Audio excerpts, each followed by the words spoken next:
এটি একটি অমৌখিক যোগাযোগ যা বিশ্বাস এবং আন্তরিকতা প্রকাশ করে। বৈজ্ঞানিক গবেষণায় দেখা গেছে আলিঙ্গনের ফলে মস্তিষ্কে অক্সিটোসিন এবং ডোপামিন তৈরি হয়, যা মনের আনন্দ বাড়ায় আবার উদ্বেগ কমায়। এছাড়াও হৃদস্পন্দনকেও স্থিতিশীল রাখতে সাহায্য করে এই আলিঙ্গন। নমস্কার, আমি কুসুমিকা। আজ হাগ ডে অর্থাৎ আলিঙ্গন দিবস উপলক্ষে আমার নিবেদন মূলত ভালোবাসা, বন্ধুত্ব, সান্ত্বনা, উৎসাহ বা কারো প্রতি যত্নশীল হওয়ার সংকেত হতে পারে এই আলিঙ্গন। আসলে বিভিন্ন আলিঙ্গন ভিন্ন ভিন্ন বার্তা বহন করে।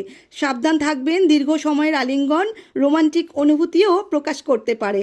আবার দ্রুত বা আলতো আলিঙ্গন বন্ধুত্বের ইঙ্গিত দেয়।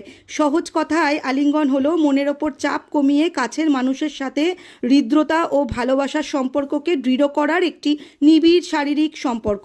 মাত্র কয়েক সেকেন্ড আলিঙ্গন করলে কর্টিসলের মাত্রা কমিয়ে আমাদের স্নায়ুতন্ত্রকে শান্ত রাখতে সাহায্য করে। আলিঙ্গন নিরাপদ বোধ শক্তিশালী করে, চেতনাকেও দৃঢ় করে।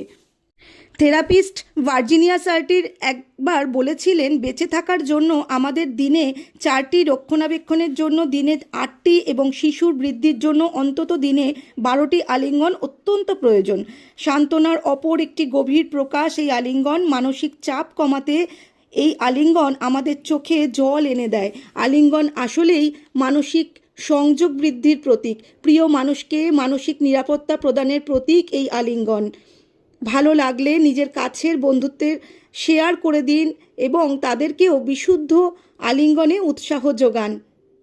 নমস্কার, সকলে ভালো থাকবেন, সুস্থ থাকবেন, আনন্দে থাকবেন। সকলে আলিঙ্গনে থাকুন, ভালোবাসায় থাকুন, ভালো থাকুন।